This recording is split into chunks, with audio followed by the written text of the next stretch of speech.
कि वाणी सत्यम काया शिवम, रूप सुंदरम है तेरा, आदर्शों की स्वर्ग है तू, जय हे देवी भारत माता। कि जेन जी के युवाओं जागो, पुनः नया युग आया है, भारत मां की शक्ति जगी है, धर्म ध्वजा लहराया है, और भारत मां अंगड़ाई लेती, सुप्त चेतना जाग रही, ऋषि मुनियों की देवधरा फिर अपना रूप निहार रही। की कविता थी, भरी दोपहरी में अंधियारा, सूरज परछाई से हारा, वर्तमान के मोह पाश में आने वाला कल न भुलाएं, आओ मिलकर दिया जलाएं। कि 1946 में किस ढंग से नेहरू जी चुनाव जीते, मगर महत्वपूर्ण बात यह विश्व का इकलौता चुनाव होगा जो 26 अप्रैल 1946 को कैबिनेट मिशन प्लान के तहत हुआ था, जिसमें नेहरू जी 0 वोट पाकर बन गए। 1 वोट पट्टाभी रमैया को, 1 वोट कृपलानी जी को, और सारे वोट सरदार पटेल को, 0 वोट नेहरू जी को। और सोर्सेस की बात करेंगे, मौलाना आजाद की किताब इंडिया विंस फ्रीडम, और कृपलानी जी की किताब माई डेज विद गांधी, और India from Curzon to Nehru and thereafter Durgadas की किताब, उसमें जाके एक एक चीज का वर्णन पढ़ लें। मगर महत्वपूर्ण बात क्या है महोदय, महात्मा गांधी चाहते थे कि नेहरू आए, मगर फिर भी प्रदेश कमेटियों ने नहीं भेजा। और ऑन द लाइटर नोट मैं एक और बात कहना चाहूंगा, प्राचीन काल में अश्वमेध यज्ञ होता था, तो अश्वमेध यज्ञ का घोड़ा छोड़ा जाता था। मैं यहां कैवियट लगा कह दूं, मैं किसी के व्यक्तिगत अपमान के लिए नहीं, उपमान के लिए कह रहा हूं, ठीक, फॉर द सिमिली। सर वो जब छोड़ा जाता था तो जहां जाता था वहां विजय का मार्ग प्रशस्त कर देता था, और इनके पास एक ऐसा अश्वमेध यज्ञ का घोड़ा है जो जहां जाता है पराजय का मार्ग प्रशस्त कर देता है। और मैं यह भी कहना चाहता हूं, सिर्फ हमारे नहीं, भारतीय जनता पार्टी से नहीं, सर केरल में तो हम नहीं है, सत्ता में कभी नहीं आए। केरल में एक बार लेफ्ट फ्रंट आता था, एक बार यूडीएफ आता था, पर जब से ये वहां पहुंचे हैं, ऐसा यज्ञ किया है कि इस बार एलडीएफ दोबारा आ गया। मैं पूछना चाहता हूं, केरल में वोट चोरी किसने कर ली मेरे भाई बताओ। मैंने बचपन में अटल जी का एक भाषण सुना था, और वो उसमें उन्होंने कहा कांग्रेस को तो इतने टुकड़े हुए, Congress R, Congress S, Congress U, Congress O, Congress I, Congress U, Congress मैं, कांग्रेस तू, कांग्रेस आई, कांग्रेस गई। 1916 में इन्होंने सेपरेट इलेक्ट्रेट मान लिया मुस्लिम लीग के। और आज की जनरेशन को ना पता हो, सर पृथक निर्वाचन क्षेत्र जानते क्या होते थे? कोई रिजर्व कॉन्स्टिट्यूंसी नहीं थी, प्रत्याशी भी मुस्लिम होगा, वोट देने वाला भी मुस्लिम होगा, और उन कॉन्स्टिट्यूंसीज का नाम था मोहम्मदन कॉन्स्टिट्यूंसीज, और बाकी का जनरल नहीं, नॉन मोहम्मदन कॉन्स्टिट्यूंसी, जैसे देश मोहम्मदन का ही हो।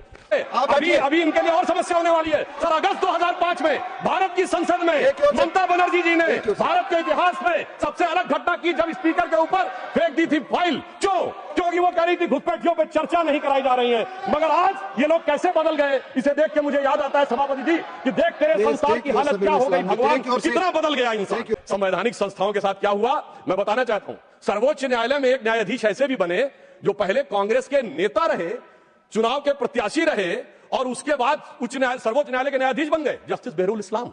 सर संवैधानिक संस्थाओं के साथ क्या हुआ, इस देश में एक न्यायाधीश, मुख्य न्यायाधीश ऐसे ही बने, इन पे कानून की डिग्री नहीं थी, जस्टिस कैलाशनाथ बांचू। मुझे लगता है कि जिस ढंग के संवैधानिक संस्थाओं के साथ हुआ है, और मैं एक और बात कहना चाहता हूं, जो लोग कहते हैं चुनाव आयोग ठीक काम नहीं कर रहा वगैरह वगैरह, तो मैं कहना चाहता हूं जरा उत्तर से दक्षिण तक देखिए।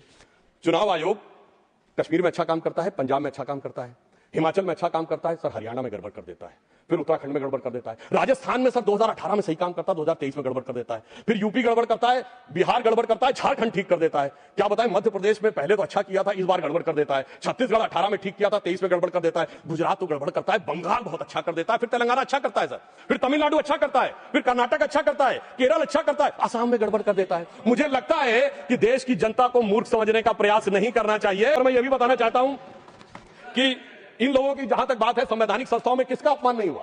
राष्ट्रपति की ताकत इनके दौर में घटाई गई, कमिटेड जुडिशरी की बात इनके दौर में हुई, और तो और सर प्रधानमंत्री के ऊपर सुपर पीएम इनके जमाने में आके बैठा। भारत के इतिहास में इकलौता उदाहरण, जब दर्जा प्राप्त कैबिनेट मंत्री का दर्जा प्रधानमंत्री से राजनीतिक रूप से ऊपर था, और विदेश से आने वाले लोग उनसे मिला करते थे, नेशनल एडवाइजरी काउंसिल का चेयरमैन, तो वो लोग आकर जब कैबिनेट का पर्चा फाड़ा गया, वो तो एक अलग बात थी। अब मैं बताना चाहता हूं एक विषय और, कि विषय सिर्फ यहां एसआईआर नहीं है, विषय चुनाव आयोग नहीं है, देश की हर व्यवस्था के बारे में दुष्प्रचार करना है। इन्होंने रफाल के बारे में दुष्प्रचार किया, इन्होंने जाकर उस समय कहा, 20 जुलाई 2018 को लोकसभा में आके कहा कि फ्रांस के राष्ट्रपति से बात हुई और उन्होंने रफाल के लेकर आपत्ति दर्ज की, शाम तक फ्रांस की सरकार का खंडन आ गया। 2019 में इसी मुद्दे के ऊपर चौकीदार चोर कहने पे सर्वोच्च न्यायालय से माफी मांगनी पड़ी। अगर उसके बाद आप देखें, इन्होंने सर्जिकल स्ट्राइक पर सेना के बारे में दुष्प्रचार किया, बालाकोट में एयरफोर्स के बारे में दुष्प्रचार किया, और उसके बाद अगर आप देखें तो उन्होंने भारत की अर्थव्यवस्था को लेकर कहा, एचएएल के बारे में दुष्प्रचार किया। सर एचएएल के पास आज 81,000 करोड़ के ऑर्डर्स हैं। इन्होंने कहा एलआईसी बर्बाद हो गई, सर एलआईसी ने 31,000 करोड़ का ऑल टाइम हाई प्रॉफिट किया है। इन्होंने SBI, state bank of India के बारे में कहा, sir state bank of India ने प्राइवेट सरकार मिला के 77,000 करोड़ रुपए का प्रॉफिट किया है। इन्होंने कहा कोविड के बारे में दुष्प्रचार किया, उसके बाद इन्होंने राम मंदिर के मुहूर्त के बारे में किया। इसलिए महोदय, तब ये इन्होंने पृथक निर्वाचन क्षेत्र बनाए थे, अब ऐसा लग रहा है ये घुसपैठियों के लिए पृथक निर्वाचन क्षेत्र बनाने का प्रयास कर रहे हैं। अब जो एसआईआर के ऊपर इनको आपत्ति है, तो मैं सिर्फ एक फैक्ट रखना चाहता हूं, बिहार में सीमांचल से जुड़े तमाम जिलों के अंदर कुल आबादी से 125% आधार कार्ड है, उसके बाद इनको नहीं लगता कि उसकी जांच होनी चाहिए। यदि 5 महीने के अंदर 5-5 लाख लोग रेजिडेंसी के लिए अप्लाई कर रहे हैं और ज्यादातर के आधार कार्ड बंगाल के सीमावर्ती जिलों से बने हुए हैं, इन्हें नहीं लगता कि उसके ऊपर होना चाहिए। मैं याद दिलाना चाहता हूं, अगस्त 2005 में ममता बनर्जी जी, हाँ जी बिल्कुल, बिल्कुल साहब, बिल्कुल ये रिकॉर्ड है, सुनिए, और ऑथेंटिक बोल रहा हूं सभापति महोदय। अब मैं ये भी कहना चाहता हूं, मुझे ये समझ में नहीं आता है सभापति महोदय कि ये लोग गैर कानूनी चीजों के साथ क्यों खड़े होते हैं। जब एसआईआर आएगा ये कहेंगे वोटर आईडी नहीं दिखाएंगे। Please take your seat. अब सुनिए सर, जब सीए आएगा ये कहेंगे कागज नहीं दिखाएंगे, जब वक्फ बोर्ड आएगा तो ये कहेंगे कि साहब हम जमीन के कागज नहीं दिखाएंगे। मुझे समझ में नहीं आता है कि गैर कानूनी कामों वालों के साथ ये हमेशा खड़े हुए क्यों दिखाई पड़ते हैं। अब संवैधानिक संस्थाओं की बात आती है तो मैं याद दिलाना चाहता हूं, इस देश में चुनाव आयुक्तों की बात आती है तो अटल जी की सरकार एक ओर से गिरी थी, तब चुनाव आयुक्त कौन था? मनोहर सिंह गिल। तुरंत चुनाव क्यों नहीं करा गया? अप्रैल 99 में सरकार गिरी थी, मई में हो जाने चाहिए था चुनाव, 6 महीना पीछे क्यों ले जाए गए? ताकि एक वोट की सहानुभूति न मिले। और ये इस जनता का आशीर्वाद और भगवान की कृपा कि सितंबर अक्टूबर 99 में हम दोबारा चुन के आए और पर्दाफाश हुआ जब वही चुनाव आयुक्त, देश के इतिहास से इकलौते चुनाव आयुक्त जो जाकर दूसरी सरकार में मंत्री बन गए, और वो लोग आकर आज हमें कहने का प्रयास करते हैं कि मंत्री बने। संविधान में बताना चाहता हूं सर, बिहार का हाल का संपन्न चुनाव हुआ है, ये लोग वो है जो राजनीति का शॉर्टकट करते हैं, जातियों का कॉम्बिनेशन बनाओ, जैसे कभी गुजरात में खाम KHAM, फिर कभी हरियाणा में अजगर, तो कर्नाटक में अहिंदा, तो कभी यूपी बिहार में MY।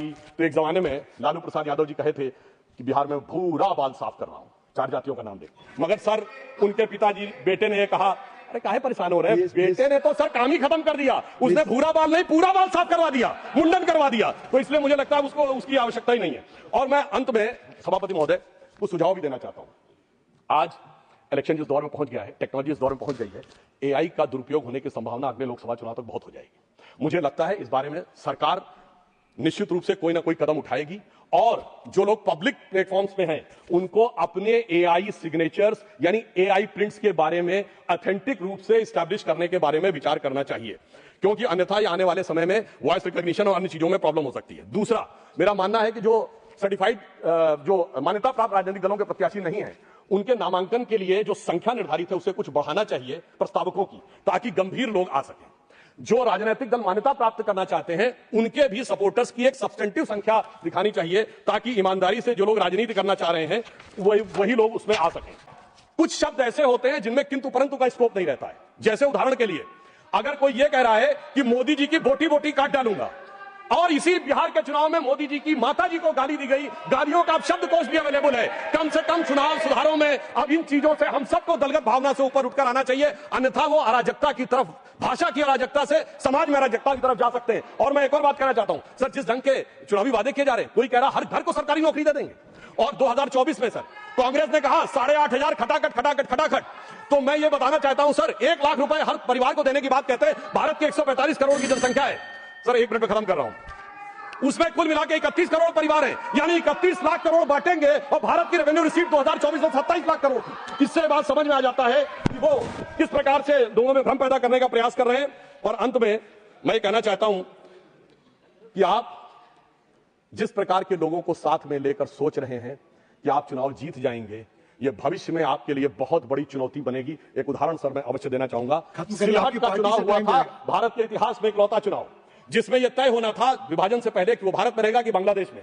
वोटिंग होनी थी और उस समय जोगेंद्रनाथ मंडल वहां के नेता थे और उनकी जाति के लोग वहां अधिक थे। उन्होंने मुस्लिम लीग से समझौता कर लिया, वहां चले गए, और उसके बाद कोई जाके अक्टूबर 1950 में उनका वो पढ़ ले तो साफ समझ में आ जाता है कि जो कट्टरपंथी राजनीति के साथ रहकर बढ़ने का प्रयास करते हैं उनके साथ क्या होता है। और अंत में सभापति महोदय, मैं सिर्फ ये कहना चाहूंगा कि आप सब लोग इस विषय पे साथ आइए, वर्तमान के चक्कर में भविष्य को मत बिगाड़िए।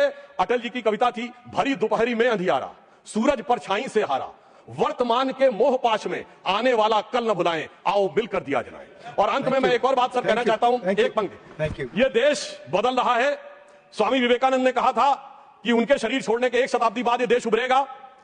श्री अरविंदो ने कहा था कि 175 वर्ष का यह संक्रमण काल है जो रामकृष्ण परमहंस के जन्म से प्रारंभ हुआ 1836 से 175 जोड़िए 2012 में भारत अब नया स्वरूप ले रहा है। तो मैं ये कहते हुए अपनी विषय को समाप्त करता हूं सर कि जेन जी के युवाओं जागो, पुनः नया युग आया है, भारत मां की शक्ति जगी है, धर्म ध्वजा लहराया है और भारत मां अंगड़ाई लेती, सुप्त चेतना जाग रही, ऋषि मुनियों की देवधरा फिर अपना रूप